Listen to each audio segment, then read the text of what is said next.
जय श्री महाकाल।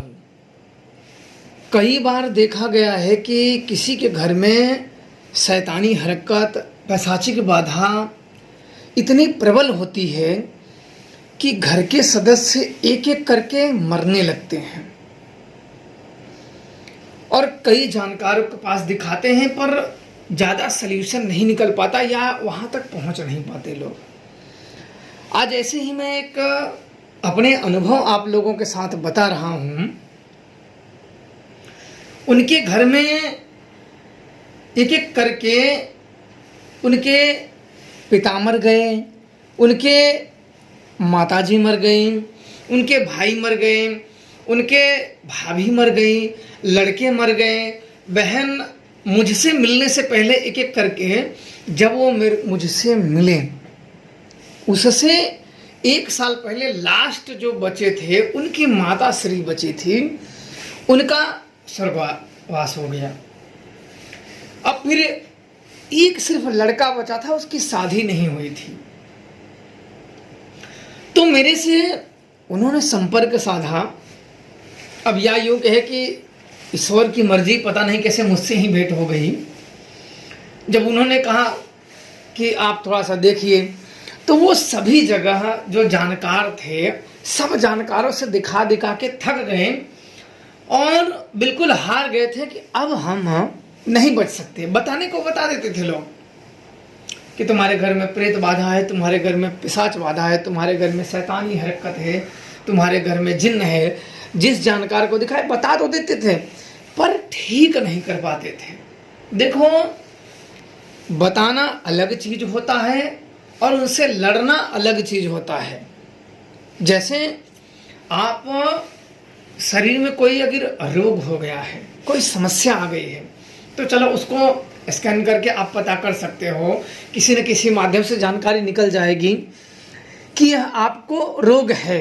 तो किसी से भी जांच कहीं भी कराओ, अगर वो रोग शरीर में है तो अवश्य निकलेगा।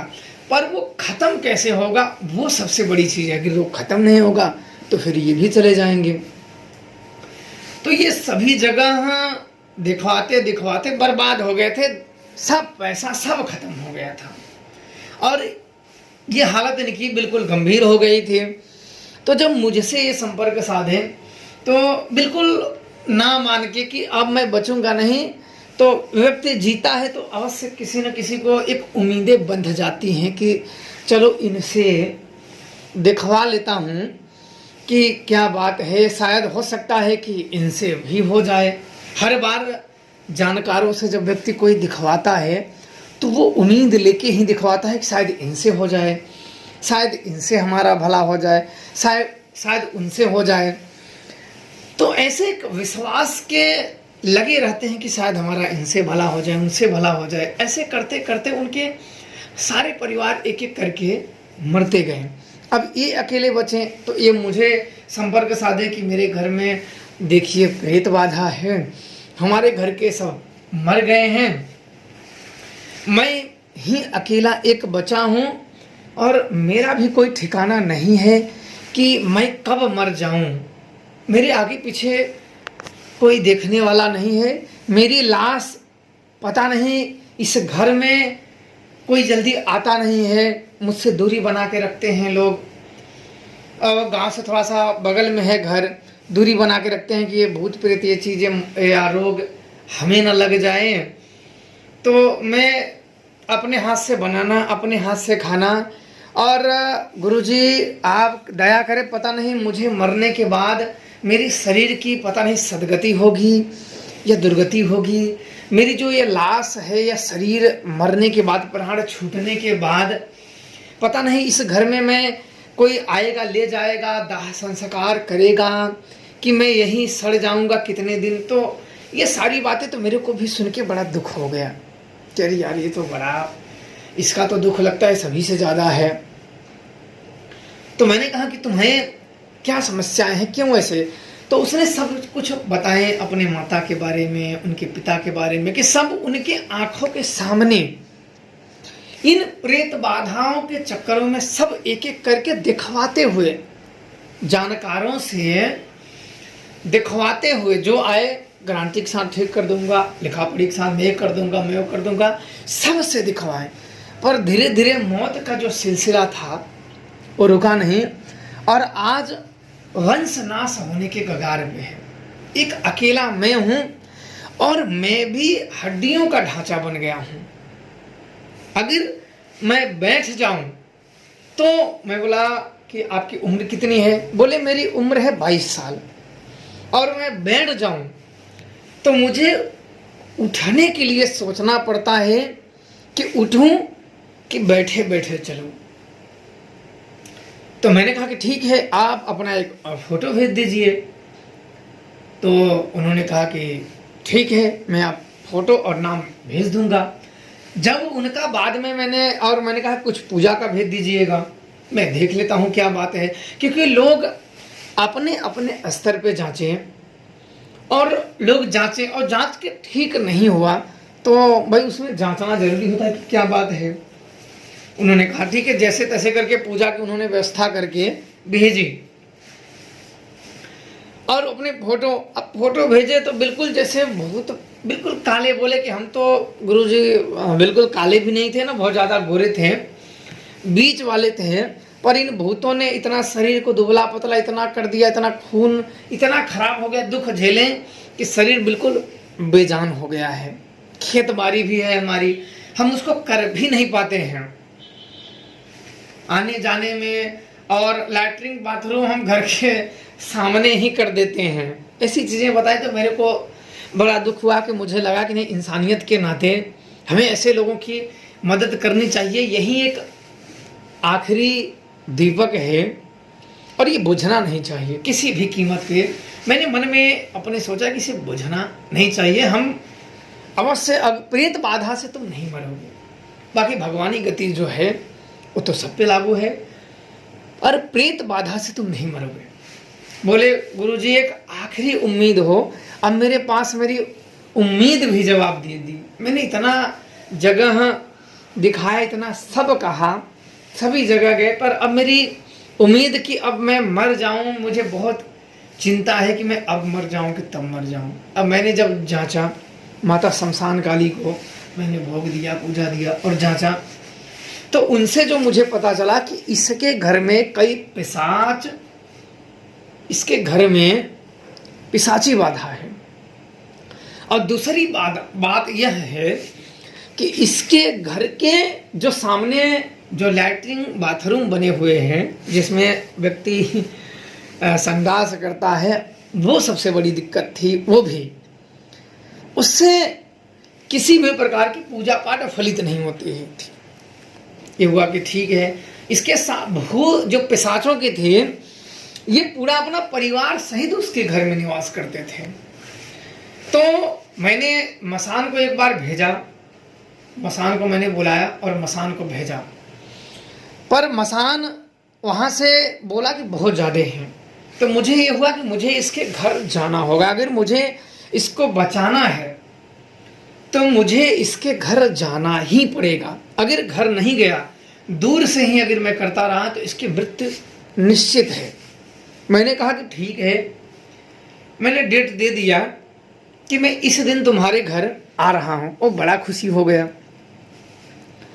और उसकी फोटो देखी तो बिल्कुल बेजान हो गया था, बिल्कुल बेजान, हड्डी हड्डी बची थी। और वो जो बोल रहा था बेचारा, वो सच बोल रहा था कि मैं बिल्कुल उठने के लिए भी बड़ा सोचना पड़ता है, नहाने धोने के लिए। मैं बोला अरे बाप रे, तो इसकी हालत बड़ी ख़राब है। अब मैंने देर न की और वहाँ से मैंने एक अपने सहयोगी को लिया जो मेरे ही शिष्य थे, लिया। मैं बोला तो 2 लोग रहेंगे तो रास्ता बातें करते हुए कट जाएगा। तो हम लोग वहाँ से निकल गए अपने स्थान से, लगभग 11 बजे की निकल गए। निकलने के बाद जब हम सब वहाँ पहुँचे तो बेचारा बड़ा खुशी था। वहाँ पहुँचे तो उसने दूर से ही बिल्कुल लोट सो गया, क्योंकि वो चल के आ नहीं पा रहा था उतना, मतलब शरीर प्रेतों के कारण और दुख के कारण। कहते हैं ना, दुख बड़े से बड़ी ताकतवर इंसान को अंदर से खोखला कर देते हैं, और इस बेचारे के भी साथ यही हुआ था। वो दूर से ही थोड़ा सा रोड, पक्की सड़क के पास उसका घर था। घर थोड़ा सा बड़ा था, लेकिन उसके घर में उसका मतलब घर का देखभाल करने के लिए कोई नहीं था। तो घर बिल्कुल जैसे कहीं से छूट गया हो, पेंट छूट गया हो, कोई साफ सफाई ना हो और कोई जैसे ना हो घर में, तो बिल्कुल एक चारों तरफ से गंदगियां भी थी। दूर से ही मतलब दिखने से पता चल गया कि बाहर से, अब अंदर जा तो गए नहीं थे। अब बेचारा दूर से गुरुजी करके वो दंडवत प्रणाम करके सो गया। मैं खड़ा हो गया तो 5 मिनट तक वो फिर प्रणाम करके रोता ही रहा। फिर गया और अपने शिष्य को मैंने कहा कि इसको उठाया तो बिल्कुल ही बेचारा आधा पैंट पहन रखा था और बिल्कुल उसके तो रो ही रहा था, बिल्कुल जैसे हड्डियों और शरीर पे सिर्फ चाम पड़े हों। अब 20-22 साल का लड़के की उम्र ही क्या है, आप लोग खुद ही सोचिए कि 20-22 साल के लड़के की उम्र क्या है और हड्डियों पे सिर्फ चाम बस पड़े थे कि शर्ट कपड़े उतार दो तो एक एक हड्डियों को गिन लो कि जब ने उसकी पसलियां हैं आगे से भी और पीछे से भी। तो मैंने ऐसे मजाक मैंने शादी क्यों नहीं की है? बोले गुरुजी इस ऐसी अवस्था में मुझसे कौन शादी करेगा, और कौन शादी करेगा, और दूसरी चीज़ मैं किसी दूसरे का जीवन बर्बाद नहीं करना चाहता कि मैं तो बीच में मरने वाला हूँ और मरने के कारण मैं तो चला ही जाऊँगा इस शरीर के कारण, इस बाधा के कारण, पर मैं दूसरे की लड़की का और दूसरे का जीवन अपने साथ नरक में क्यों डालूं?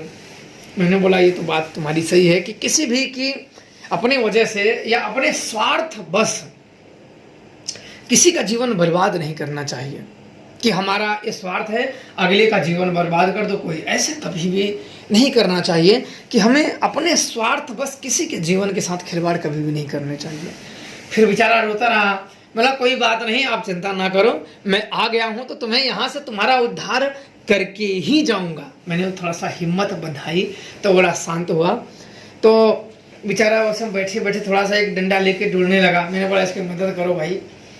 तो फिर धीरे धीरे अंदर गया। अंदर मैंने प्रवेश किया तो एक बहुत ही भयानक बदबू, जैसे ना कि चारों तरफ ना एक जैसे हो ना कि कोई एक घर में कई समय से लैट्रिन कर रहा हो, उसको फेंक ना रहा, पूरा इतनी बदबू ना कि सांस लेना भी दुभर हो रहा हो, इतनी वो पिशाची माया वहाँ के थे। मैंने पहले घर में हिला तो घर तो बड़ा आलीशान था लेकिन बिल्कुल अंधेरे जैसे कि पूरे शैतानियों का उसमें वास हो, और मेरा शरीर के जो रोए हैं वो बिल्कुल खड़े होने लगे। वो आगे थोड़ा सा चला, बेचारा थक गया, सांस उसके फूलने लगे।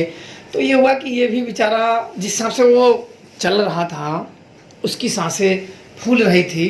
मुझे नहीं लगता था कि वो ज़्यादा सर्वाइव कर पाता बेचारा। 2 महीने, 1 महीने, 2 महीने, 4 महीने, पर मेरा अंदाज़ा जो है कि इससे ज़्यादा वो नहीं जी पाता। और इसके घर में तो कोई आता भी नहीं था, दूर से ही भाग जाते थे। तो पता नहीं बेचारा मरने के बाद उसकी लाशें उस घर में कोई ले भी जाता, कोई दाह संस्कार करता भी या नहीं करता, या कितने दिन रहता या सड़ जाता, वो अब भगवान जाने। अब मैं वहाँ गया, पहले घर में घुसा तो देखा तो अंधेरा तो था लेकिन मुझे कोई प्रेत आत्मा नहीं दिखी। फिर दूसरे घर में गया। दूसरे घर में वो घर उसकी लंबाई वो था क्योंकि बने हुए थे बीच में, कोई पहले घर के बाद अंदर घुसे। घर काफ़ी बड़ा था उसका, लगभग मेरे हिसाब से 5-6 बिस्से में थे उसका घर। और उस घर में उसकी लंबाई लगभग अगर देखा जाए तो कम से कम 60 से 80 फीट की लगभग लंबाई होगी। उसमें जब घुसे दूसरे वाले में, पहले से क्योंकि ऐसा था वो घर की लंबाई में घर था, इस घर में से घुसो तो उसी घर में से दूसरे घर में जाओ। तो जब दूसरे घर में जब प्रवेश किए तो बिल्कुल जमीन जो थी बिल्कुल काली पड़ गई थी, जैसे किसी ने काली मट्टी पोत दी हो। मैंने जमीनों को देखा और उनको जांचा तो यह कि नहीं यहाँ तो बहुत गड़बड़ है। सब मैंने जांचा और जांचने के बाद जब मैंने राइट साइड, पूरब साइड उस घर में उसका जो द्वार था वो दक्षिण दिशा में था, तो हम लोग उत्तर वाले जा रहे थे। उत्तर वाले जाके मैं जब दूसरे घर में जाके खड़ा हुआ, खड़ा होने के बाद जब दक्षिण दिशा के जब आगे दीवार आ गई तो दीवार में दक्षिण दिशा में जहाँ मैं खड़ा था उसके दक्षिण साइड में फिर वहाँ नहीं, दक्षिण में नहीं, मैं दक्षिण से घुसा तो पूरब साइड में, पूरब साइड में जो दीवार आती है, उत्तर और दक्षिण की दीवार थी, वहाँ बंद था, तो उत्तर और दक्षिण की दीवार थी। तो उत्तर के जो कोने में था वहाँ कपड़े रखे गए थे, वहाँ कपड़े रखे गए थे, और वहाँ एक लकड़ी का तख्त रखा गया था, थोड़ा सा कोना छोटा था, लगभग मेरे हिसाब से 2 हाथ कोना था। पहले तख्त था, उस कोने में एक साइड दीवार रख गए, और तख्त के बाद थोड़ा सा कोना छुटा गया था, कोने में कुछ चीज था, दूर से मेरे को उस समय दिखा नहीं था, चीज था, कुछ रखा गया था, उसके ऊपर कपड़े मोड़ मोड़ के रखे गए थे, जैसे पुराने कथरी हुए और कंबल हुए। वही मुझे लगभग 12 से 13 प्रेत आत्माएं, जो काली आकृतियों में, एक अंदाजा लग जाता है, आदमी की तरह तो दिखते नहीं, एक काली आकृतियां, जैसे किसी की मूड़ी दिख जाना, फिर उसी में छुप जाना। तो मैंने उस पर बड़ा गौर किया, तो मैं सोचा कि सारा माजरा मेरे को समझ में आ गया कि ये तो पिशाची माया है। अब मेरा भी थोड़ा सा, अब मैं वहाँ थोड़ा सा दूर गया और मैं भी उसको छूने में सोचने लगा। वो जो कपड़े थे, क्योंकि वहाँ बिल्कुल अंधेरा, और वहाँ जैसे कोई था ना, दूर से कोई दिखे कि हाँ कोई मुंह निकाल रहा है, काला काला मुंह निकाल रहा हो, और फिर उसी कपड़े में छुप जा रहा हो, वो निकाल रहा वो छुप जा रहा हो, और अंदर जैसे रात हो गई हो, अंदर जहाँ घुसे उसे रात हो गई हो, बाहर तो दिन ही था, अंदर जैसे उसका माहौल, और ऐसे कहीं ज़्यादा खिड़कियाँ ना होने के कारण, खिड़कियाँ तो शायद अंदर तो मेरे को थी नहीं, एक और उसमें से दरवाज़ा था, आंगन तक, घर उसका काफ़ी बड़ा था। तो मुझे समझ में आ गया कि ये सारे पिशाचों का जो डेरा है वो इसी में रहते हैं, इसी कोने में, इसके घर में अपना कब्जा बना लिए हैं। अब मैं समझ गया, और मुझे छूने की मतलब ये हुआ कि नहीं, डायरेक्ट बिना मतलब के किसी में हाथ नहीं डालना चाहिए। मैंने बोला चलो कोई बात नहीं, चलो बाहर चलते हैं। बाहर आया, अब मुझे उसका जो बाथरूम था वो देखना था। वो दरवाज़ा से जहाँ हम निकलते हैं तो रोड से काफ़ी ऊंचा चौतरा बना था, बड़ा था, उसी के ऊपर बाथरूम बना था, और चौतरा लगभग मेरे हिसाब से कि 40 फीट में वो बना होगा चौतरा। घर काफ़ी उसका बड़ा था, बेचारे का चौतरा बड़ा था, और रोड पकड़े हुए उसकी काफ़ी ज़मीनें थी, पर करने वाला सब पड़ती पड़े थे, मतलब उसमें कुछ नहीं लगाए गए थे, सब ऐसे पड़े हुए थे। वो बताने लगा कि गुरुजी मेरी ये है, मेरी वो है, मेरी वो है। तो मैंने बोला कि अब तो तुम मर रहे हो, अगर अब तुम मर रहे हो तो ये सब क्या करोगे? बोले क्या करें गुरुजी, अब माता हैं, धरती माता हैं, हम इन्हें हटा भी नहीं सकते, दे भी नहीं सकते, पर क्या करें, बड़ी मजबूरी है। मैंने बोला कोई गांव वालों को दे दो बोने जोतने के लिए, और तुम्हें कुछ मिलता जाए, और तुम उन्हीं से बेच के अपनी दुआ जो भी करा भी सकते हो। ऐसे छोड़ने से क्या मतलब है, कुछ होगा भी नहीं, उसर की तरफ पड़े हैं, गांव वालों को दे दोगे तो कुछ तुम्हारे खाने के लिए कुछ ना कुछ हो जाएंगे, तुम अपना दवा भी कर सकते हो, किसी को दुआ भी कर सकते हो, दोनों कर सकते हो। ऐसे तो तुम्हारे सब खाली पड़ेंगे, तुम्हारे किसी काम के नहीं, 50 पैसे नहीं मिलने वाले हैं। बोले गुरुजी क्या करें, हमसे तो गांव वाले ही दूर दूर भागते हैं कि कहीं उनको भी ये रोग न लग जाए। तो आप लोग समझ सकते हो कि जब लोग ही आप लोगों से दूर भागने लगे तो व्यक्ति क्या करे। मैंने बोला कोई बात नहीं है। तो मेरे साथ जो शिष्य गए थे बोले गुरुजी ये तो बहुत ही दुखी व्यक्ति है। बोला चाय पियोगे? बोला नहीं, चाय में नहीं पीता। तुम एक काम करो कि किसी से मंगा सकते हो? बोला गुरुजी मैं कैसे जाऊँ? मैं कोई बात नहीं। तो अपने जो शिष्य थे मैंने बोला कि जाओ इधर देखो, पता करो कि दुकान किधर है। तो उससे पूछा कि दुकान कहाँ है? तो बोले आगे है। तो बोला ठीक है, गांव में दुकान है। मैंने सामान लिखा, मैंने बोला कोई बात नहीं है, मैं तुम्हें ठीक कर देता हूँ, जब तुम ठीक हो जाना। बोले गुरुजी पैसा लाता हूँ। मैंने कोई बात नहीं, आप बैठे रहो, हम सामान ला रहे हैं, तुम्हें ठीक कर दे रहे हैं, जब तुम तब पूजा देना, कोई बात नहीं। बोला कि यार ऐसे लोगों का पूजा भी लेना है का पाप समान है, मर रहा है बेचारा, उसका क्या करना। बोला कोई बात नहीं, हम तुम्हें ठीक कर देंगे, तब तुम पूजा देना, शक्तियों का मेरे, हम तुम्हें ठीक कर देंगे तब तुम देना। बोले ठीक है गुरुजी। मैंने सारी सामग्री लिखी। लिखने के बाद उस समय पे लिख के मैंने सारी सामग्री मंगाई। मुझे आज रात वही क्रियाएं करनी थी, मुझे वहाँ क्रिया करनी थी, और मुझे जानना था कि असल में माजरा क्या है। अब तो इतना तो मुझे पता चल गया था कि यहाँ बहुत ही शैतानी हरकत, पिशाची बाधा है, अब माजरा क्या है। बोले ठीक। तो ये सब मैंने सारी सामग्री, अब रात हुआ, मुझे उस घर में क्रियाएं नहीं करनी थी, मुझे दूसरे घर में शाम को वहाँ मेरा शिष्य, मैं बोला भाई तुम खाना बनाओ, मैं भी यहीं बैठा रहता हूँ, कहीं मैं जाके भाई ये भी न डर जाए, यहाँ के भी न डर जाए मेरे साथ में। मैं किसी भी तरीके से अनहोनी नहीं होने देना चाहता था। मैंने कहा कोई बात नहीं, हम सब भी यहीं बैठे हैं, बातें कर रहे हैं।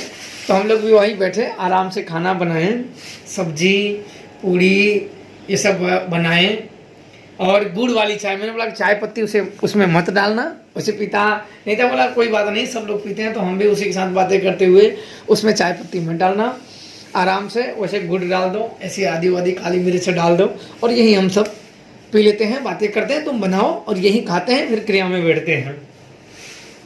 बोले ठीक है। तो वो सब बनाए, बनाने के बाद अच्छा वहीं चाय भी दिए, चाय पीते रहे, बातें करते रहे। मेरा ध्यान तो, बातें भी कर रहे थे, मेरा ध्यान तो उन पिशाचों की तरफ और इसकी तरफ देख देख के बेचारा हड्डियों का ढांचा बना।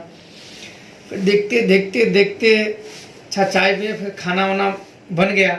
और बड़ी दिक्कत उसमें थी, अगर खाना बना के मैंने घेरा खींच दिया था, वहाँ खाना बनाओ, खाना बना के रख दो, रखने के बाद जब भी सोचो हाथ पैर धो के खाना खाने, तो बिल्कुल ऐसे लगे ना कि कोई लैट्रिन उसमें कर दिया हो खाने में। आप यकीन नहीं मानोगे कि उसमें जैसे कोई लैट्रिन कर दिया हो कि अब उसको क्या खाओगे, ऐसे गंध वाले खाने कौन खाएगा। आप तुरंत बनाओ, खाना ठंडा भी ना हो, ऐसा भी नहीं कि सड़ जाए, खाना ठंडा भी ना हो और ऐसी महक आने लगे।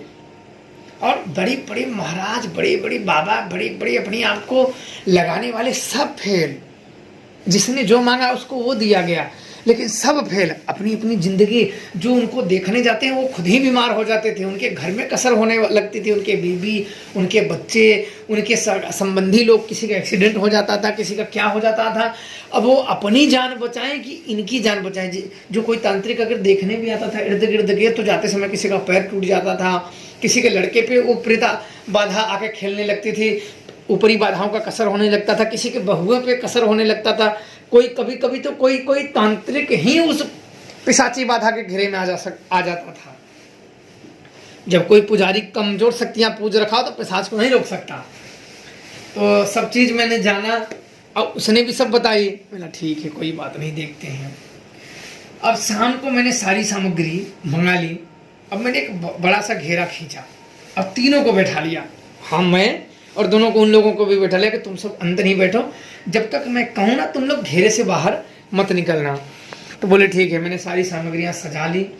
अब उसके पहले मैंने एक घर को क्लिक कर दिया था, एक घर को क्लिक कर दिया था। जब मैंने सारी सामग्रियां सजा ली, सजाने के बाद तब मैंने दोनों को बोला कि आप जाइए उस घर में, अंदर से किवाड़ी बंद करके उसके घर के अंदर हो जाइए। मैंने उस घर को चारों तरफ क्लिक कर दिया था ब्रह्म कील मंत्र से, ताकि ये पिशाच उस घर के अंदर प्रवेश ना कर सकें और मैं जो अपनी क्रियाएं हैं उस क्रियाओं को आराम से कर सकूं। और इन सब को, क्योंकि मैं भी अपने साथ एक शिष्य लेके गया था, तो मैं किसी भी परिस्थिति में किसी भी कीमत में अहित नहीं होने देना चाहता था उसका। बोला कि तुम और इसको ले जाके दोनों साथ में, जब तक मैं ना बुलाऊं तब तक तुम बाहर मत आना। बोले ठीक है गुरुदेव। बोला ठीक है। वो चले गए अंदर। अंदर जाने के बाद आराम से वो लोग, महिला के जो भी हो, आराम से एयरफोन लगा के मोबाइल वाइल तुम सब अपना देखते रहो, समय पास करते रहो, कोई दिक्कत वाली बात नहीं है। एक कान में लगाना, दोनों कान में मत लगाने ना कि मैं भी बुलाऊं तो ना सुनो। बोले नहीं नहीं, एक ही कान में लगाएंगे। बोला ठीक है। अब वो लोग चले गए। अब मैं वहाँ माता काली, शमशान काली को भोग दिया। अब भोग देने के बाद सारी जो क्रियाएं थी, जो मंत्र अनुष्ठान था, मैंने सारे मंत्रों का जो चरण था उसको पूरा कर लिया। पूरा करने के बाद मैंने कुछ मांस मंगाए थे, बकरे के मांस मंगाए थे, और मैं जांचना चाहता था कि इसमें कुछ सात्विक शक्तियां हैं या नहीं। मैंने मांस लिए और उसमें कुछ सिंदूर लगाए और मैंने प्रेत आवाहन मंत्र पढ़ के घेरे के बाहर मैंने फेंका। घेरे के बाहर फेंकते ही वो बोटी जो मैंने बकरे की जो मांस और मुर्गे का मांस जो मेरे पास है, मैंने घेरे के बाहर फेंका, अपने आप अंधेरे में वो चली गई। क्योंकि उस समय पे मैंने जो जितना चलाया था, दीपक जलाया था, तो वो दीपक थोड़ी ही देर तक उजाला था। थोड़ी ही देर उजाला के बाद वो अपने आप वो सड़क के अंधेरे में चली गई। फिर मैंने दूसरे मंत्र पढ़े, तीसरे फेरे, तो ऐसे वो लेके भग गए। तो मुझे पता हो गया कि इसमें सात्विक शक्ति कोई नहीं है और सब ये पिशाच हैं। पिशाच का पूरा परिवार है, पिशाच नहीं, पूरा परिवार है। और पिशाचों पिशाचनियों को कैद करना इतना आसान काम नहीं होता है, लोहे के चने चबाने बराबर होता है। अब मुझे जानकारियां इकट्ठी करनी थी कि ये पिशाच चले कहाँ से हैं, ये शुरुआत कहाँ से हुई है, और अगर इसके घर में पहले होते तब इसके घर में तो इतना नहीं कि सब माता पिता भाई बच्चे शादी ब्याह हो के फिर ही मर गए। तो मैंने जब शक्तियों को आवाहन किया, जब मैंने उनसे पूछा, तो सबसे बड़ी दिक्कत यह आई कि इसके पिता के साथ पिशाच आया था, पकड़ के पिशाच आया था, और इसके पिताजी जहां मरे हुए थे उसी तख्त पे अंतिम सांस उसने ली थी, और उस कई पिशाचों ने मिलकर उनका भक्षण कर लिया था, और धीरे धीरे वहीं सब लड़के भाई माता सबका भक्षण कर लिया।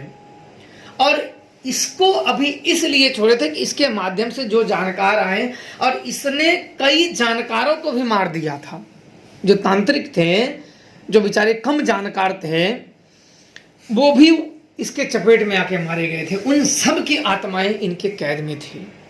मैं बोला अरे बाप रे, और फिर उनमें आए कि मुझे भी मारने के प्रयास में है। मैंने बोला अच्छा, मैं तो ये जानता ही था कि पिशाच, क्योंकि मैं ऐसी चीजें पहले से ही जानता हूं कि पिशाच करते क्या हैं, और मैं अपने तैयारियां जो थी वो पहले से ही करके आया था कि पिशाच कभी अपने बात पे नहीं चलते हैं, और ये अवसर का भरपूर लाभ उठाते हैं पिशाच।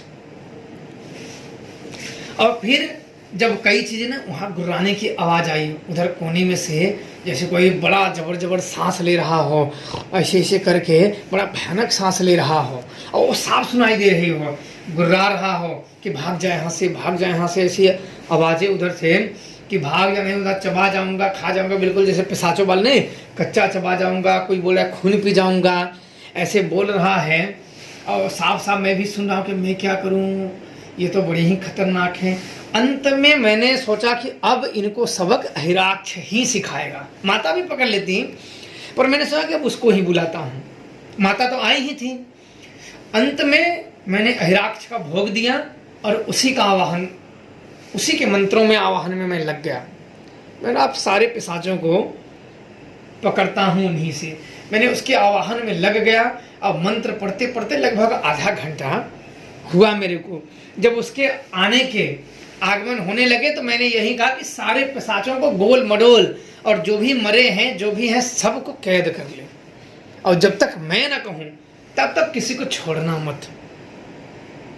इतना वो पाते ही हिराक्ष क्या है कि उसको आज्ञा देते ही वो तुरंत ही अपने कार्य में लग जाता है, और वो तुरंत ही ऐसे भम देना, जैसे कुछ आवाज आई, जैसे कोई जाता हो, और फिर सब कुछ शांत हो गया, जैसे एक असीम शांति पसर गई, सब शांत, जैसे शून्य में सब कुछ चला गया हो, शून्य में सब कुछ चला गया हो। अब जाने के बाद मैंने फिर रुका रहा, 2 मिनट बीते, 5 मिनट बीते, 10 मिनट बीते, आधा घंटा बीता, सब शांत। वो पकड़ के ले भी गया, हिराक्ष पकड़ के ले भी गया। अब ले जाने के बाद मैंने माता को भोग दिया, हिराक्ष को भी भोग दिया, सबको मैंने भोग देने के बाद काफ़ी देर के बाद फिर मैंने उठा। उठने के बाद मैंने घेरा काटे, माता को प्रणाम किया, फिर उन आवाज़ लगाई तो बोले कि हाँ गुरुदेव। बोला कि आ जाओ। अब बाहर आए। अब आने के बाद तो थोड़ा बहुत खाना था, हम लोग चलो खाते हैं। इतने में वो खाना सड़ गया था। मुश्किल से हम लोगों को 1 से 1.5 घंटा, कंफर्म तो याद नहीं, 1 से 1.5 घंटे में जो बना हुआ खाना था वो सड़ गया था। उन्होंने पहले ही करामात, वो पहले उसका जो सत्य है जो खा लेते थे। तो मैंने बोला फिर बनाओ, फिर बनाए। फिर जब बनाए तो हम लोगों ने जानबूझ के बना के खाना रख दिया कि अब देखते हैं कि सड़ता है या नहीं। फिर वो खाना अगले दिन, मैंने कि अब अगले दिन इसको करते हैं, खाते हैं, देखते हैं। फिर अगले दिन उसको मैंने कहा कि कुछ खा लो, भूख लगी हो, फिर अगले दिन के लिए रख दो, कुछ साफ सुथरा रख देना। फिर देखते हैं कि सड़ता है। मुझे तो देखना था कि ये बदबू मारता है, ये सड़ता है या नहीं खाना। फिर अगले दिन उसमें कोई दिक्कतें नहीं आई, ना तो खाना सड़ा ना कुछ हुआ। सब पकड़ के लेके चले गए थे। और लड़का भी उस समय मतलब अपने अंदर उसके ऊपर पिशाच उसके घर के जो थे वो चढ़े हुए थे, मारने के प्रयास में सदैव थे। तो लड़का भी मतलब ताकत अपने महसूस कर रहा था। मैं वहाँ टोटल 3 दिन रुका था। लड़का को भी हम लोग लेके गए डॉक्टर के पास। मैंने बोला इसका दवा करो। पहले ये इंसानियत सबसे बड़ी चीज़ होती है। डॉक्टर के पास मैंने अपने शिष्य को कहा कि इसको चलो लेके चलते हैं। तो उस समय पे हमने एक गाड़ी की, हमारे पास कोई साधन तो था नहीं, तो हमने एक गाड़ी की। बोला इसको पहले, हमारा पहला होता है कि इसको बचाना। गाड़ी ले गए, उसको बोतल वोटल सब चढ़ाए। मैंने बोला कि इसका पहले दवा करो बढ़िया से। तो दवा ववा सब किए। तो 3 दिन हम रुके वहाँ। 3 दिन में जब थोड़ा सा अच्छा वो फील करने लगा, फिर मैंने तीसरे दिन सामग्री मंगा के ब्रह्म कीले से उसका जितना भी घर के एरिए थे रात को मैंने कीलन कर दिया। ब्रह्म कीले एक ऐसा मंत्र होता है कि किसी भी शक्तियों को ना तो बाहर से अंदर आने देता है, ना तो अंदर की शक्तियों को बाहर जाने देने देता है। अब मैंने कील दिया। अब कोई भी शक्तियां अंदर प्रवेश नहीं कर सकती थी, कोई भी हो अपने आप को चलाने वाला, भेजने वाला। तो मैंने उसको कील दिया। अब कीलने के बाद हम लोग बोले कि अविदा तो रोने लगा कि गुरुजी कहीं फिर ना आ जाए। मैंने बोला कोई बात नहीं, अब वो नहीं आएगा और तुम ये जल्दी करो, ये बाथरूम को बंद कर दो, ये इसको तोड़ दो, इसको तोड़ के यहाँ से हटा दो, तुम ये पीछे साइड बना दो, इसको जितना जल्दी हो सके तोड़वा दो, तोड़वा के इसको बंद करा दो बाथरूम को, ये तो हमारे लिए ठीक नहीं, इसको बंद करा दो। बंद होने के कराने के बाद फिर उसको बोल दिया था तो वो बंद करा दिया था। बंद कराने के बाद उसने पीछे, मैंने बोला पीछे बनवा लो, तो उसने पीछे बनवाया। अब बनवाने के बाद फिर दिन बीतने लगे, 1 दिन, 1 हफ्ते, महीने, 2 महीने, मेरी उससे बराबर संपर्क में था, बराबर संपर्क में था। अब बीतने लगा। अब बीतते बीतते कई समय हो गए, सालों बीत गए। 1 साल जब बीत गया तो बिल्कुल वो, अब जानते हैं ना कि प्रेती बाधा जब हट जाते हैं, मैंने कहा कि तुम खाओ पियो मस्त से रहो, कोई दिक्कत नहीं। अब 1 साल बीत गए। मैंने बोला कि इसको, इस प्रेतों को पिसा। अब उसके घर में मैंने 2 शक्तियां अपनी सुरक्षा के लिए लगा के रखे थे कि ब्रह्मकील तो एक था ही, और दूसरी 2 शक्तियां मैंने सुरक्षा के लिए उसके घर में लगा के रखी थी परमानेंट, कि इसके घर में कोई भी हवा बता उड़ते हुए आते हुए कोई भी इसके घर में प्रवेश ना कर पाए। किसी कारण से अगर कुछ इधर उधर होता तो ये शक्तियां रोक लें। और वो रोकते रोकते सारे, उसमें 28 पिशाच थे, उसके बच्चे सच्चे सब पूरे थे। 28 पिशाचों को मैंने फिर ले जाके जहाँ किलित करते हैं वहाँ मैंने उन पिशाचों को किलित कर दिया, जहाँ से वो पिशाच चले थे। मैंने फिर गया था 1 साल के बाद, फिर मैं उसी स्थान पे गया था। तो उसके पिताजी को जहाँ से पिशाच पकड़े थे वो वहाँ से सुदाम ने बताया था कि वहाँ से 130 किलोमीटर दूर है उस स्थान से। उसने सारी चीज़ें, निशानियाँ बताई। हम लोग उस निशानियों को खोजने के लिए निकल पड़े। बड़ी मुश्किल से जैसे तैसे करके वो निशानी मिली। फिर हमने वहाँ पिशाचों को किला। किलने के बाद उसके घर के जो मरे हुए लोग थे उनकी आत्माओं को हमने पिशाचों के चंगुल से आज़ाद कराया। पिशाचों के चंगुल से आज़ाद करने के बाद उनको पिंडदान कराया। पिंडदान कराया, दान पुण्य कराए। दान पुण्य कराने के बाद अब उसकी शादी भी हो चुकी है, 2 बच्चे भी हैं, और घर परिवार। कभी कभी 3-4 साल शादी में मुझे बुलाया गया था, पर समय के अभाव के कारण मैं नहीं जा पाया था। बाद में मैं गया था, आशीर्वाद लेने के बुलाए थे, पर बाद में मैं गया था। अब वही परिवार, 2 उसके लड़के हैं, और अब हंसी खुशी जीवन यापन कर रहे हैं, और घर भी बहुत अच्छा, उससे भी अच्छा बनवा दिए हैं, खेत बाड़ी सब देख रहे हैं। और अब उसको तीसरे बच्चे, क्योंकि मेरे पास फ़ोन किया था, तो तीसरा बच्चा होने वाला है, तो उसने सारी चीज़ें, तो मेरे को याद आ गया। तो मैंने आप लोगों को ये अनुभव आप लोगों के साथ मैंने शेयर किया।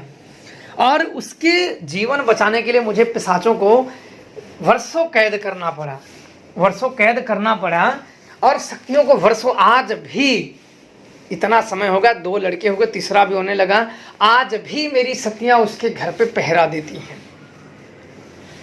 और पहरा मैं हटाने की भी बात करता हूँ, मैं जानता हूँ, मैं तो बोलता हूँ कि भाई मैं हटा लूँ, पर हटाने का ये होता है कि कभी भी अगर पिशाची बाधा फिर आई तो फिर ये बच्चे फिर नष्ट हो जाएंगे। मैंने बोला तुम सीख लो, सीख लो, अच्छी बात है। तो माता शमशान काली का पूजा भी उनको धीरे धीरे बता रहा हूँ कि तुम, ताकि भविष्य में तुम सक्षम हो जाओ पूजा पाठ। और वहाँ मेरी 2 शक्तियाँ तब से आज तक पहरा में लगी हैं, और उसके परिवार हंसी खुशी से जी रहा है, और भगवान की दुआ से किसी की आज उसके घर में कमी नहीं है। जो बेचारा हड्डियों का कंकाल था आज हष्ट पुष्ट है, खा पी के हष्ट पुष्ट है। और दोनों भी बेचारे कभी मैं तो जाता नहीं हूँ जल्दी किसी के स्थान पे। एक बार गया था तो दोनों पति पत्नी बिल्कुल जैसे जान हाजिर कर दिए हों। मेला नहीं, ऐसा आप लोग अपने परिवार में जीवन यापन करिए। मेरा क्या है, मैं तो लोगों का भला करने के लिए तत्पर रहता हूँ। बोले आप रहिए, मतलब आप जैसे लोग कई दुखी हैं, मुझे आप जैसे लोगों का और भी भला करना होता है, इसलिए मैं नहीं रुक सकता। आप लोगों को बस यही माता शमशान काली से दुआ है कि आप लोग सदैव फले फूले और खुश रहें, प्रसन्न रहें, बस। तो वहाँ से फिर मैं चला आया और आज वो जीवन खुशहाल जीवन, और मैं सुन के मेरे को बड़ा शांति मिलती है। उससे बड़ा धन और शांति कुछ नहीं है। आज भी मैं जब वो अनुभव सुनता हूँ तो मेरे मन को बड़ी शांति मिलती है कि ऐसे कार्य करो जिसमें अपने मन को शांति मिले। दूसरे को शांति छोड़ दो, किसी का जीवन बचाना वो बहुत अच्छा काम होता है। किसी को दुख मत दो। आज भी मैं जल्दी किसी पे तंत्र प्रयोग नहीं करता दुख देने के लिए, अन्यथा अगर मैं प्रयोग कर भी दूं तो चैलेंज रहता है कि कोई इसको काट के दिखाए, क्योंकि और ऐसी जो क्रियाओं का ज्ञान हो, पर मेरा मन ही नहीं करता किसी को दुख मत दो। हम इंसान हैं, सदैव हम पाप नहीं कमाना चाहिए, कभी भी पाप नहीं कमाना चाहिए। जैसा जिसका कर्म है, जैसी जिसकी वाणी है, वैसा वो भरेगा। वाणियों से ही कर्म बनते हैं, जिसको जैसे बोलोगे, जैसे बोओगे, वैसे काटोगे। इसलिए सदैव लोगों की मदद करनी चाहिए, मदद की भावना रहनी चाहिए। हर व्यक्ति किसी न किसी थोड़ा बहुत हर किसी की मदद अवश्य कर सकता है। तो आप लोग खुश रहें, शमशान काली आप लोगों पे आशीर्वाद रखें, खुश रहो, प्रसन्न रहो। अनुभव कैसा लगा आप लोग अवश्य बताएं। मैंने उसके साथ जो किया आप लोग बताइए कि अच्छा किया या क्या किया। आप लोग अवश्य अपने अनुभव, अपने मन की बात आप लोग अवश्य कहें, और जीवन में ऐसे ही शेयर करें। और इस वीडियो को हो सकता है तो आप लोग अवश्य शेयर करें, ताकि और जानकार जो करने वाले हैं उनको भी प्रेरणा मिले और वो भी मार्गों में अच्छे से लोगों का भला करने के लिए तत्पर रहें। जय श्री महादेव।